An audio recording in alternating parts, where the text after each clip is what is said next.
دوستو اس سے زندگی کا ایک سبق ملتا ہے، نامناسب دعا آداب بندگی کے خلاف۔ نحمدہ ونصلی علی رسولہ الکریم، اما بعد۔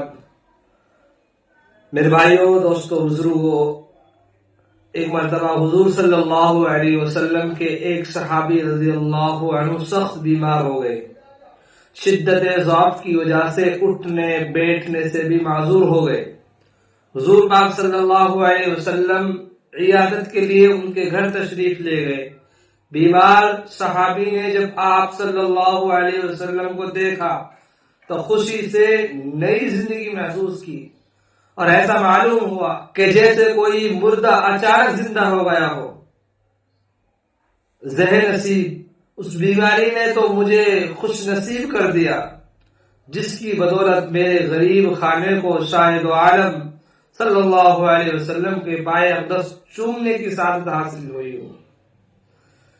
اس صحابی نے کہا، اے میری بیماری اور بخار اور رنج و غم، اور اے درد اور بیداری، شب تجھے مبارک ہو۔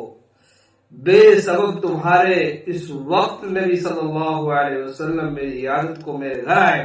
جب آپ صلی اللہ علیہ وسلم ان کی عیادت سے فارغ ہوئے تو آپ صلی اللہ علیہ وسلم نے ارشاد فرمایا، تمہیں کچھ یاد ہے کہ تم نے حالت صحت میں کوئی نامناسب دعا مانگی ہو؟ انہوں نے کہا، مجھے کوئی یاد نہیں آتا کہ کیا دعا کی تھی۔ تھوڑی ہی دیر کے بعد حضور صلی اللہ علیہ وسلم کی برکت سے ان کو وہ دعا یاد آ گئی۔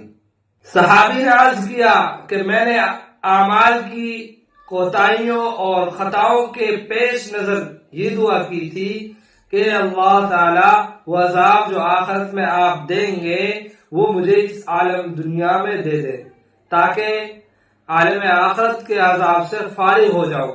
یہ دعا میں نے بار بار مانگی، یہاں تک کہ میں بیمار ہو گیا، اور یہ نوبت آ گئی کہ مجھ کو ایسی شدید بیماری نے گھیر لیا کہ میری جان اس تکلیف سے بے آرام ہو گئی۔